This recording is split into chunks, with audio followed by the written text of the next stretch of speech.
the Navy and had had some issues with one of his choppers and everything. And I think you should really listen to that story. So go back to the previous episode or whenever you're done here. So don't stop watching, and watch that show. We did do a rerun because it was such an interesting story that we wanted to do it again. And with that being said, thank you for joining us, and we're gonna jump in. Today we have Jeanette Rodriquez, which is actually a very close friend of mine and our producer for the show, and she wants to. Well, we're gonna do a little bit of a recap, and you're gonna ask me some questions, which I am extremely nervous about because although I did mention that we grow through vulnerability. I don't tend to do that very often. For my family, I get my family, my friends, my close acquaintances. I always get that I'm very surface oriented. I only maintain myself on the surface. So, but we want to recap a little bit about the previous shows. We did do a little bit of our last episode, which was the helicopter pilot, the chief, that his helicopter went down during a mission in Afghanistan. Right, Eric Glover. Yeah, Eric Glover. And I thought that was really interesting. I know that I've seen some instances where aircrafts go down, and that particular instance, the entire crew survived, but he's not sure if the civilians on the ground were okay. Right. And I think one of the things that I wanted to mention, when things are moving so fast, you have to be able to react and take accountability of what is essentially yours. Right. You do a body check, you do a mental check. How is my orientation? How is my body? And then immediately you realize that you check yourself, you check your equipment, your people around you. But I don't know if I would say that I would check my immediate surroundings immediately. Like I wouldn't do that. Yeah.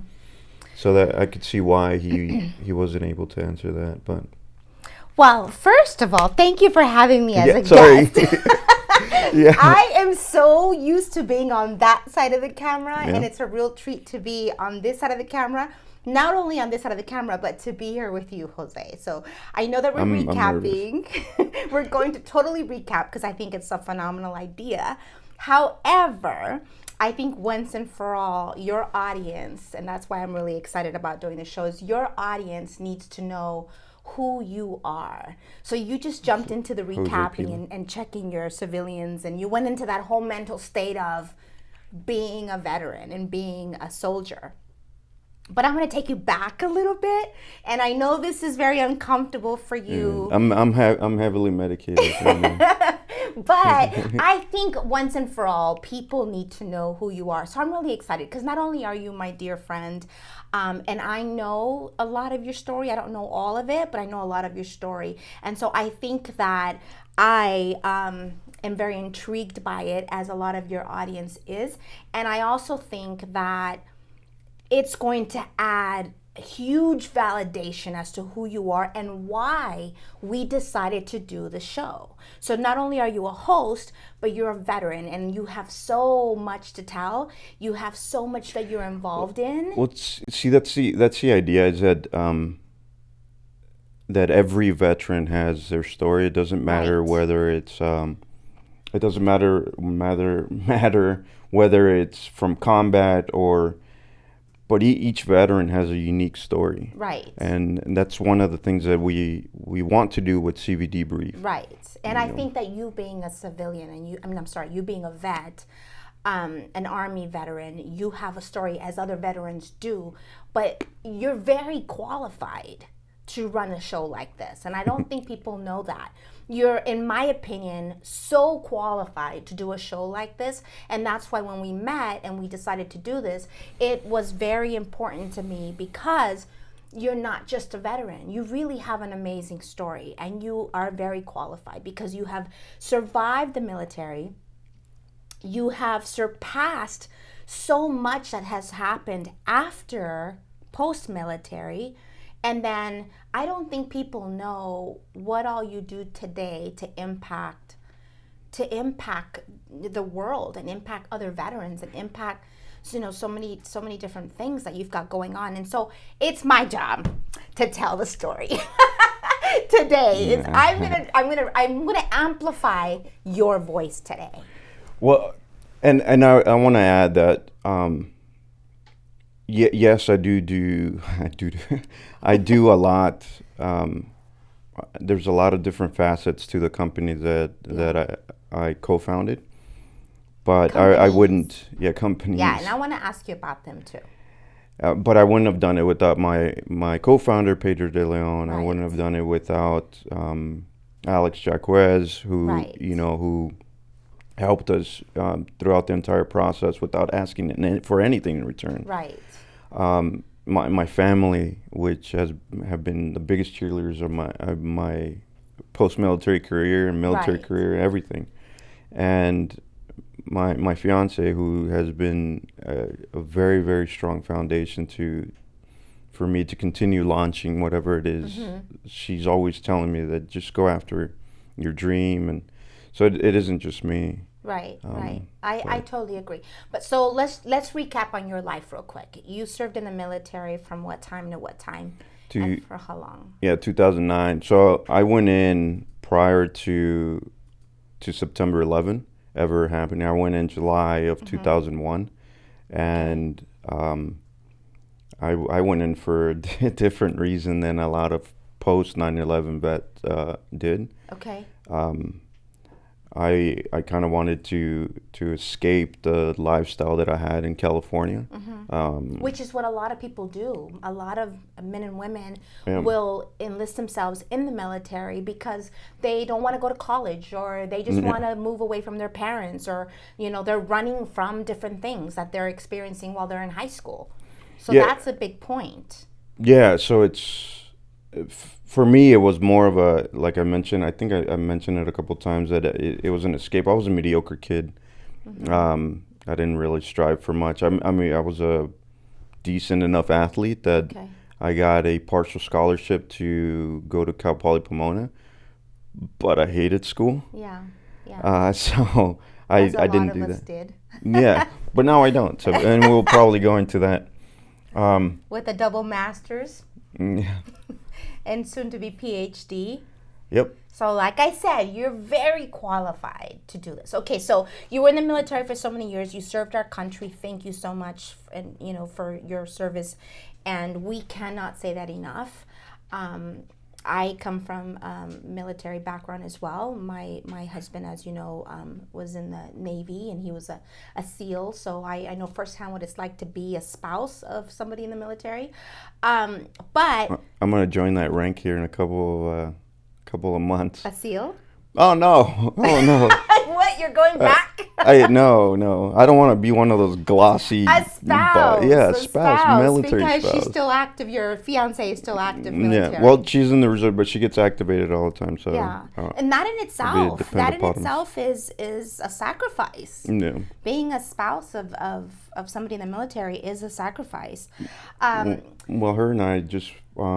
She recently came back from a deployment last year, so we've already gone through one deployment, like immediately into our relationship. We immediately went into a deployment. Yeah. Okay, so I'm going to fast forward now so the audience knows what happened. So again, thank you so much for your service, and thank you for all that you've done to serve our country.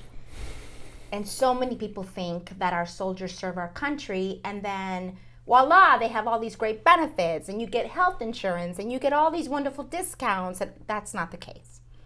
So post-military, a lot of our soldiers have difficulties with acclimating themselves into society, whether it be work, whether it be through school, whether it be through their friends or their family. And so that's what I really want to highlight for you today, Jose, is it was difficult. And you don't have to get into all the details, because we can have a part 2, 3, 4, and 5 to talk about that. But it was very tough for you to get acclimated post-military.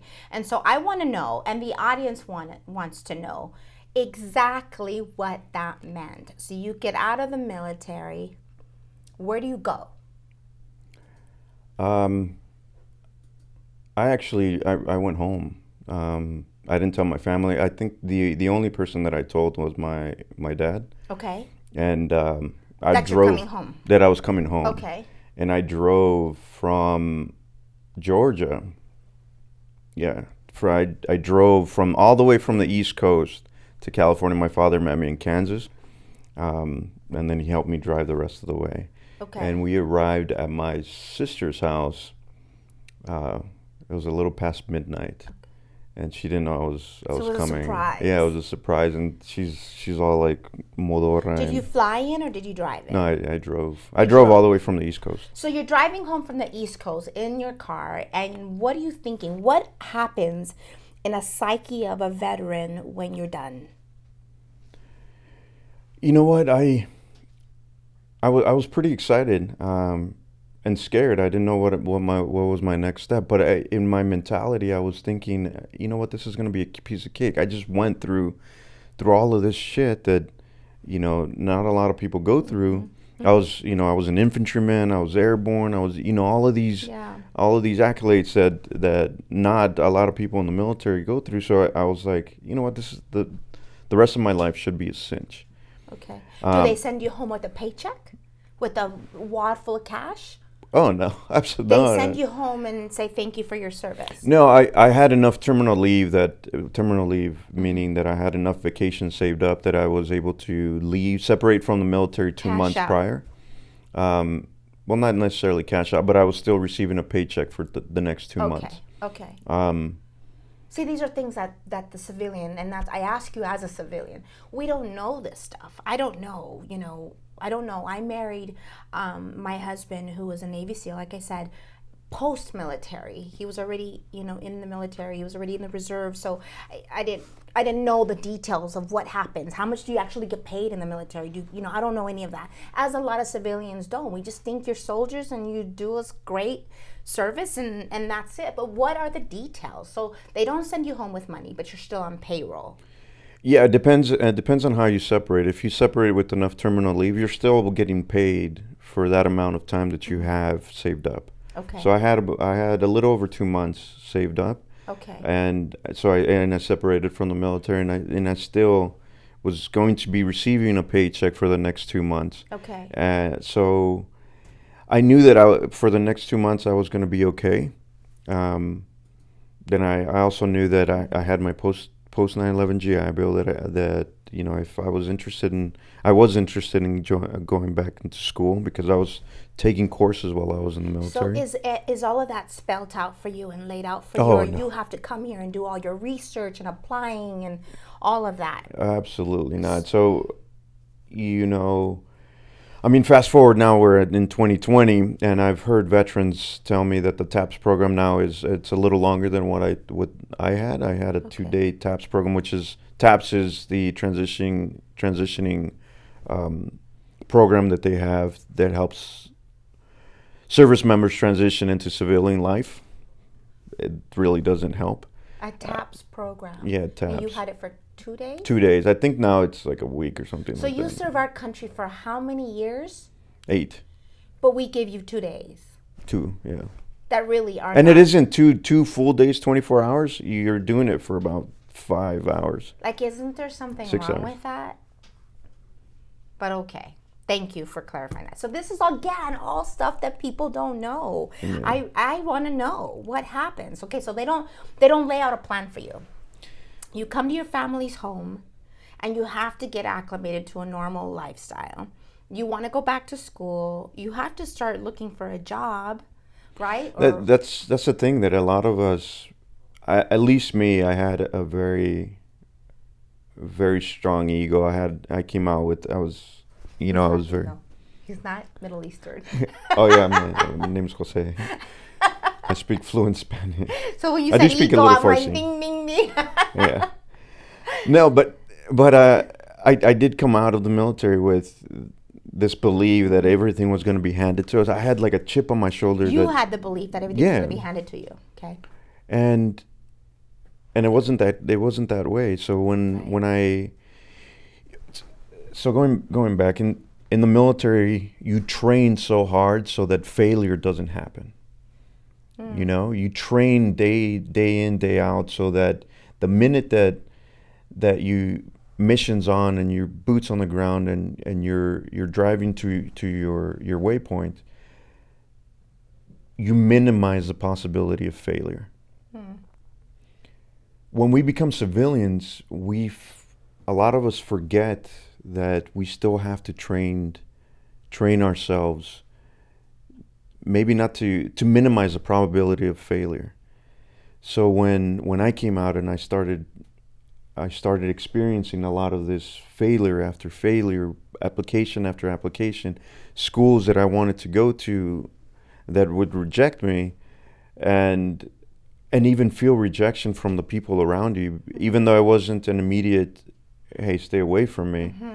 It was more of you felt the rejection from people because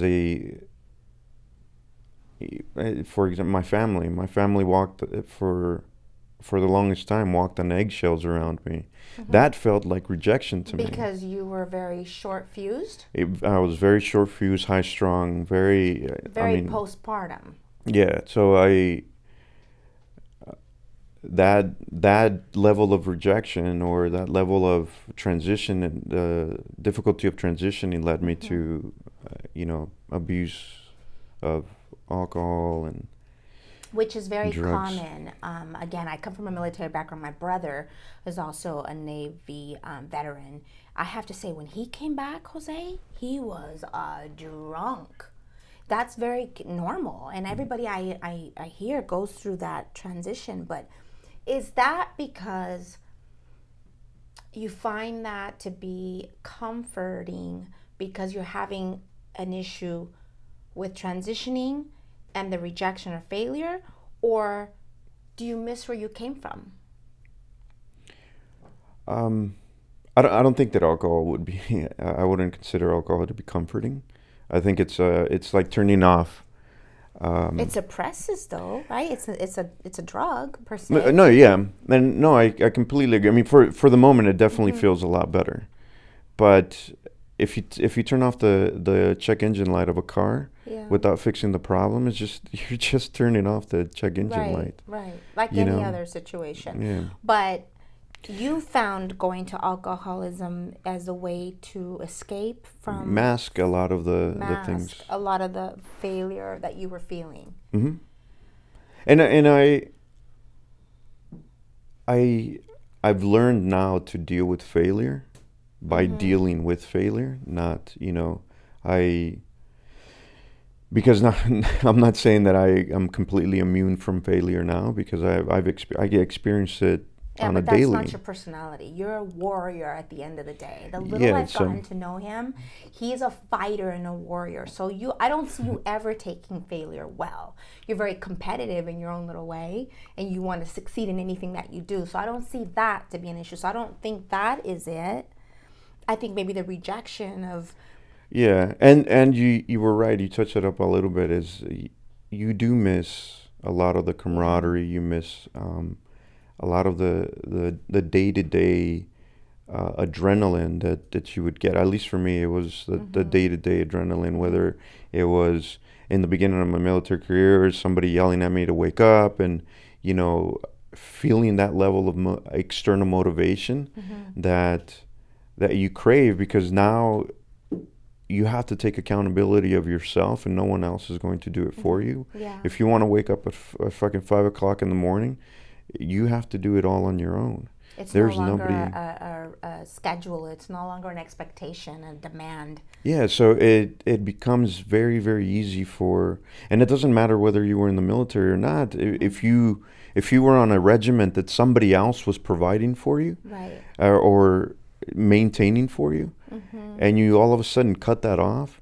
you're going to go back to your comfort zone, right, and hit that snooze button every time that it rings at 5 o'clock, and you're like, Yeah, yeah. I don't have There's to. so many different adjustments. You know, every year we do a toy drive for Toys for Tots for the U.S. Marines, and they got to share with me what it is that they eat on a normal basis, and even that is a transition, right? Like your stomach, your taste my buds. stomach's all fucked up because of the MR. It's all screwed up. I couldn't believe what they were telling me is what they eat, but they talk about it like it's great. So and this might be true for a lot of the vets, and I take omeprazole, which is a PPI.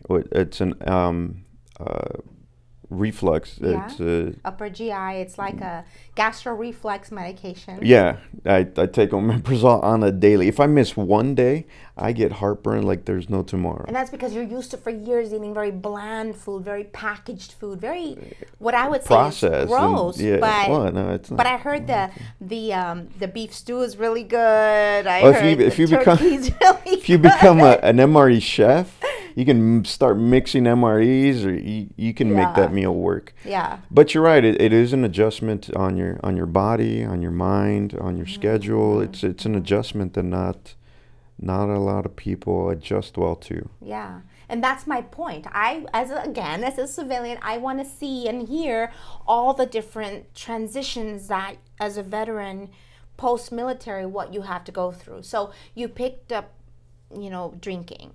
Mm-hmm. What else did you find yourself getting involved in to help you transition? Well, if we're going to maintain on the bad, I did come out with a lot of aches and pains from repetitive falling from the sky. Injuries. And you mentioned you too had a helicopter situation, right? Oh yeah, I did fall from a helicopter into an infill site, and the Chinook couldn't land on the side of the mountain too much, so it it lost air, and anyways, we dropped out of there. You endanger your life every single day, and I know that a lot of military men and women don't share those stories because you don't want to worry your loved ones back at home, but you go through a lot. Yeah. So I came out with some aches and pains, and I got addicted to painkillers for a really long time. I ended up actually going to rehab for alcohol and painkillers. So that was my escape. Yeah. But one of the positive escapes that I've always maintained after my transitioning was I always went to class. When I recently got out of the military, I was going to Cal Poly Pomona. So studying and learning and growing was something you used to better yourself and feel better. I don't think I saw it as I was doing it to grow. I was just doing it as an escape. Because it allowed me to focus on something different than myself. I have my undergraduate is international business and marketing. With the marketing classes, I was focusing on how to implement what I was learning to create feedback and marketing strategies. Okay. So I utilized that as an escape, and I even sometimes would go to class completely shit-faced, but I wouldn't miss a class. Yeah. But again, that goes, to me, that's your military discipline and your personality and your warrior inner self that does that. Okay, so enough of the negative. Utilize that as an escape, and I won't say it was negative because I think it was all just who you are today. But tell us about Tent Hut. He has developed so many different, and you and your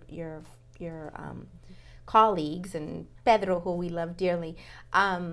Tell us about Tent Hut and what you're doing today to make a difference in a veteran's life post-military. So, I used to work for an insurance and finance company out of Irvine, and I remember one day meeting with my best friend and now my business partner Pedro, and we met at a coffee shop, and we started talking about, we got to do something for the veteran community. There's a lot of holes that need to be filled in this particular industry, whether it's in the homeless veteran community, in the transitioning service members community, the veterans going to school, that particular need. And then now with this is, so what 10 Hut is looking to, so upon that conversation, we created a company called 10 Hut. Okay. And what 10 Hut is looking to do is make it better for service members to transition out of the military. We started off the company trying to acquire funds so that we can have a property that we can, where we can host transitioning veterans and allow them to bring supportive services to that area and streamline that process for vets so that that all the resources are the available resources that are good. We're all in one hub. Okay. Unfortunately, I mean, we went in this balls to the wall and wanted to help out as many vets as possible. How long ago was this? This was about 2.5 years ago. Okay, so it's very new. Yeah. And there's still so many. When we first met, I mentioned a few people that I knew could help you, and I have to say that I've only dropped nuggets in terms of getting them to get plugged in.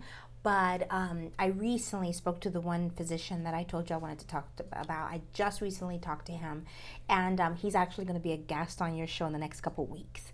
Oh. So you'll get to meet him, and I think he is the one that's going to take 10 Hut to the next level. Well, I hope so. Yeah. Anyone else that's listening and wants to, honestly, that transitioning the veterans, that service members need to become vets and to become acclimated to civilian life is one of the biggest reasons why, because it's lacking so much, is one of the biggest reasons why a lot of us end up homeless. A lot of us, that's why there's 19 to 20 suicides a day of veterans, because that transitioning out of the military is horrible. It's inadequate and it's bullshit. To hear how many a day? 19 to 20. A day. A day. Military veterans commit suicide. Yes. These are vets. Yeah. This is not counting the service members that are already they're in the military. You can't take it because I've experienced some loss while I was in the military, and some loss after the military. It's very sad to hear, because here we are in a country with so many different resources, but there aren't necessarily very attainable. So I think that you're doing the right thing with not only this show, to bring awareness, and we're amplifying your voice, Jose. But tell us about the school. I'm really excited about that. I'm gonna change the page a little bit, because when the doc comes on your show, we're going to amplify that program entirely. And I want to make sure that I'm personally going to roll up my sleeves when that happens, and I'm going to be out there helping and volunteering. I can't wait. But tell us about the school that I know that you and Pedro have been working so hard for, and I've heard a lot of it. I haven't gone to a classroom yet, but it's really exciting. It is. So there's different facets to what 10 Hut is trying to do. The transitioning aspect to provide a foundation, a stronger foundation for veterans to land on, which is a home. The basic necessity of anybody should be a roof over their head, and then from there you can do whatever you want to do. So that's one of the facets that 10 Hut is looking to do.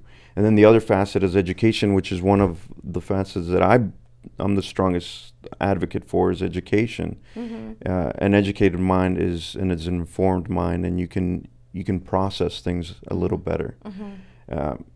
So what we started is what Pedro and I have been doing for the past almost 5 years, is trying to come up with something. And entrepreneurship just fell on our lap, and so we started a program to teach veterans entrepreneurship, how to start your own business from beginning, from opening that business license to possibly getting funded by a venture capitalist or an investor. Pitching that deck, and doing your financials, your pro formas, and all of those things. and I'm one of the instructors, which is, yeah. Can you believe that? I think it's amazing. I'll be teaching one of the portions of the course. Because you're going to be a professor with a PhD, and you're a veteran, alcohol, drugs, homeless, all of that, to where you are today. But it still comes with the caveat that although that I do see the light at the end of the tunnel a lot stronger than I used to when I was in a different place in my life. But it still comes with struggles. My bank account does not look any better than it did when I was struggling. It's just my personality, my outlook on life, my drive, and my tenacity to move forward is what's changed. It's only a matter of time, Jose. It really is only a matter of time. No, and I know, and I used to wake up every day, and although I did have a job, I was receiving my post 9/11, the BAH, which is a housing allowance that we get while you're going to school. I always dreaded looking at my account, at my bank account. Yeah. And now I don't wake up with that dread. Because I know whether it is what it is right now, it's not going to stay that way. Yeah. And my dread back in those days was, what the shit? Like, is it going to stay like that? Is that going to be my life? Me fearing my account going into the negatives every single fucking month? No, there's more to life than that. Yeah, so now will come. You've got all the right things in place that it really is just only a matter of time. Yeah, I listen to a lot of public speakers and motivational speakers and things like that, and one of the constants that they always preach about is you'll fail your way to success. Right. And I believe it now. Right.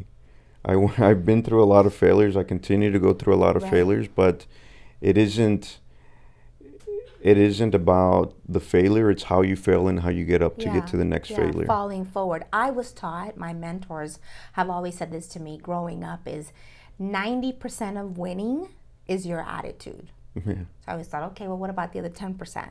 It's a dogfight. Yeah, it's hard work. It takes a shit ton of work. My business partner Pedro, from the minute that he wakes up in the morning to the end of the day where he's exhausted, he's constantly working, and that's the if you want to reach the next level of your life, it's going to take a shit ton of work, sacrifice, mentality, choices. You have to look at all of that. Yeah. And you have to apply all of that if you want to succeed in anything.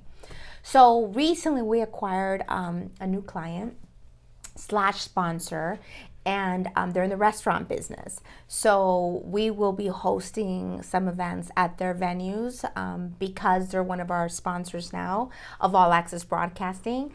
And we have to mention Ashley. Oh yeah. She just gave us the 10-minute get off. But Ashley is our associate producer here at All Access Broadcasting, and she personally has taken an interest in your show, Jose. So she's helping us develop your show and take it to the next level. She does pre-interviews and she finds your guests for you.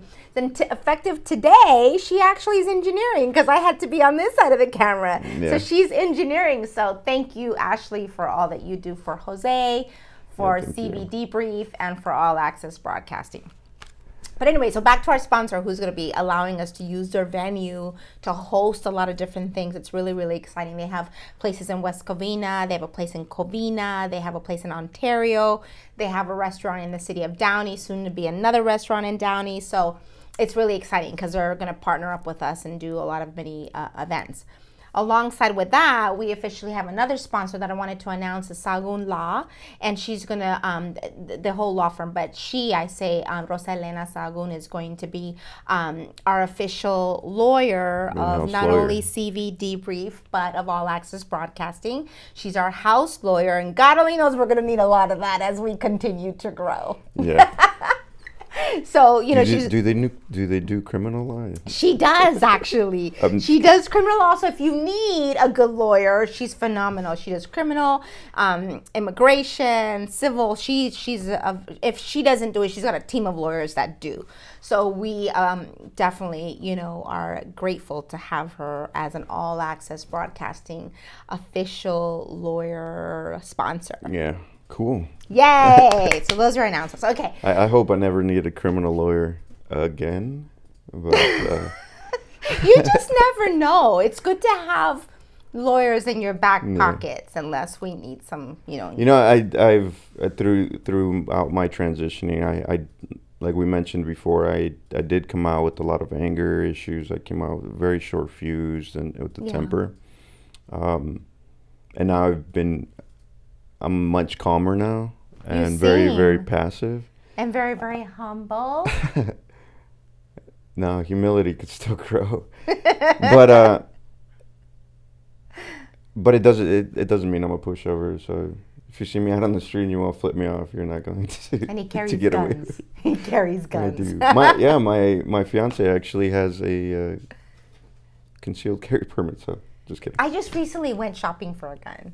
I've gone shooting a couple of times. Kudos to my brother-in-law and my brother, who they've taken me, and my other friend David. I can't decide what it is that I want, that I feel comfortable with. Some are too heavy. Some have a lot of power. So I haven't quite picked the right one that I like. Or that I can handle correctly. But I think every home should have a weapon. I mean, if you're going to use it as a home defense, the best one that you can get is a shotgun. It's like I love that sound. Yeah, like Bill Burr mentioned on one of his. I don't know if you're familiar with Bill Burr. He's a stand-up comedian, red hair, funny as hell. Yeah. But he mentioned he's got to get sprayed. I've heard that. I've heard that a shotgun is great to have. I growing up, I've always had guns around me, but I don't know. Can I handle a shotgun? Yeah, just hip fire that thing and you'll be all right. And then get those bullets that splatter. Yeah. What are those called? Buckshots. Buckshots. Yeah. Oh, birdshot. Birdshot. Every day. Yeah, get the birdshot so that it has to get sprayed. Yeah. Well, we're getting the indication that our show's over. We should definitely do this more often, Jose, because I really, really think that there's more to Jose Pila. There's more to Tent Hut. Yeah, one of the things that I wanted to mention, like the foundation of the homes that we're trying to create, which we actually just are in development of an app for that particular aspect of the housing aspect. Okay. So be on the lookout for that. Tent Hut is developing an app to help veterans with finding housing that way. Okay. Where does one go register to take a course? So to register, you can go on the Veteran Chamber of Commerce. And we'll put this in the comments as well, so people know. And the Veteran Chamber of Commerce, or there's a website called Sabio. Okay. Sabio.la. Okay. And you'll find the entrepreneurship course there. Okay, cool. So Pedro, if you're watching, comment, because Pedro always watches. He's so cute. Put it on our comments so people know where to find you. I would love for you to tell me one day, Janet, our class was full of veterans. Oh my God, we're making. Yeah. I can't wait. Oh, and it is VA approved. So if a veteran That's huge. Yeah, if a veteran is looking to skip the whole school thing and start their own business, but what type of courses are you teaching? Yeah, they don't know how to start. We'll teach the marketing aspect of it, the financial aspect of it, how to develop a business plan, how to get that business plan. You have to be a veteran to take a course. No, you don't. But you do have to be a vet to utilize those benefits. Okay. So the VA, the GI Bill is paying for it. It will pay for it. So a civilian can take it. 16-week course. Yeah, the civilian can take it. They just have to pay out of pocket. How much is it? It's $13,500. Okay, which is standard to any other junior college or something. Yeah. Yeah. Okay, well, I am so excited. I didn't mean too much to convert this show to be all about you and me interview you, but I did. I don't like it. Because I want people to know who you are, and I don't even think we even scratched the surface. Oh, yeah. I don't think we did. There's so much to you're chiseling to it. And it isn't that I just hate talking about myself, because I happen to believe that the stories, the better stories are out there, and I want to get to know them, because when I had recently gotten out of the military, because of that chip on my shoulder, I was like, oh, no one had a service like I did. No one's going to relate to me. I was a hell of a wrong. Yeah. Because every single veteran has a story. Actually, just briefly, I know that we're almost out of time, but I was just talking about this yesterday with Amy, and we mentioned that there was a veteran that had only served in the military for a very, very short amount of time. And it got me thinking, like, even the veterans that served for a very short amount of time, whether you didn't serve your entire contractual year or years, but you're still a vet. I mean, if you got out of... so you have some form of resources and benefits you can exercise. If you got out... well, actually, in my opinion, if you got out honourably, it doesn't matter how long you served. If you got out honourably... Not if you AWOL'd, or not if you were... Yeah, not if you're a piece of shit and you... I'm just kidding. I'm kidding. You don't have any benefits. Well, no, not according to the VA. But if you got out without an honorable discharge, and you served the military, and it is going to take you time to accept that you did serve this country, whether it was for months or even a year, but you still served, and you served honorably. Yeah. And exercise your benefits. Well, not that. It's just that I know that a lot of veterans come out, those particular veterans come out of the military thinking that their service wasn't enough. Yeah. And I'm here to tell you, and I want to tell you, and I'm sure a lot of vets will tell you that it was. Because you still belong to the small percentage of Americans that signed that paper that said you were willing to give your life. Wow. And you guys have to sign a contract that says you're willing to give your life. Yeah. And if you got a paper back, your DD-214, and it says honorable discharge on there, you are a vet and you're entitled to benefits. Right. And you should get them because they're yours to have. Yes, absolutely. You're yours to have. So thanks, everyone, for following Civvie Debrief Jose Pila on his show weekly. Well, it was her show today. It's his show weekly, every Wednesday night at 7 o'clock. And I just want to say that we are working very, very hard to take the show to the next level, which means, Jose, you don't even know this, but we have a psych person coming in to sit with you. We've got a physician who is a veteran that's going to come in to sit with you. We've got a banker that's going to come in to sit with you and talk about what type of resources are available for vets in terms of the financial world. We've got a lot that we're cooking up for you because I think that it's time. It's time that we've developed a little platform for you, but it's time we take it to the next level because our veterans deserve it. Yeah, let's do it. I'm excited, and we are also looking for sponsors. Which we'll have. We will have. It's just a matter of time, Jose. Everything is being aligned, and you have been working very, very hard. So you and your veterans deserve it. Thank you again for all of your hard work, all of your service. Thank you. And Wednesday nights at 7 o'clock, Civvie Debrief with Jose Pila. And All Access Broadcasting. Thank you, everyone, and see you next week for a brand new show with a new guest, apparently. Yes. Hopefully we can get that politician to actually call us back. You're going to get a whole bunch. Yeah. Tune in. Politicians. I want politicians. No. I like debate. I love debating. I like debates. So. Okay, sounds good. Bye, everyone. Adios.